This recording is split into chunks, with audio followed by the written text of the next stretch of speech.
is, why can't Jesus be God who becomes man without ceasing to be God? What's the problem with that? You're telling me you don't accept, but that's your opinion. Why would that be a problem? Because I want you to listen carefully. I'm not trying to turn the subject. I'm going to come back to Jesus, but I want to show you what you supposedly believe. What you believe about the Quran is what we believe about Jesus. You believe Quran is Kalam Allah, the speech, the word of Allah that's uncreated. But it's also a book, kitab. So if the Quran is uncreated, but it's a book, and that book is created, that's two natures.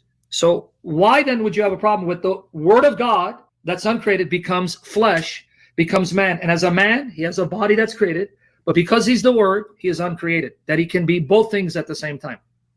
Yeah, but the kitab, the part of Allah, when we say that the Quran is not created, we're talking about what's in the Quran, the speech of Allah. Sure, but it's still a kitab, it's a book. Yeah, but we don't worship the book. The book is not a part like the full You don't need to Quran worship was. the book. I'm not saying worship, we're going to get to worship. You at least accept the fact that the word can become physical and part of creation because the word became a book.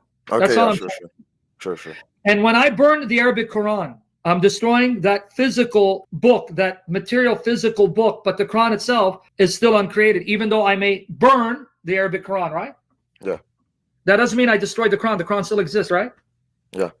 So Jesus can die as a man, his body be killed, and still be alive, because you cannot wipe out Christ from existence. That's what I'm trying to get you to see. Trying to get you to see that first. So if Jesus is God, the Word, uncreated, one with God, inseparable from him, and he becomes a man, then what do you do when you see God?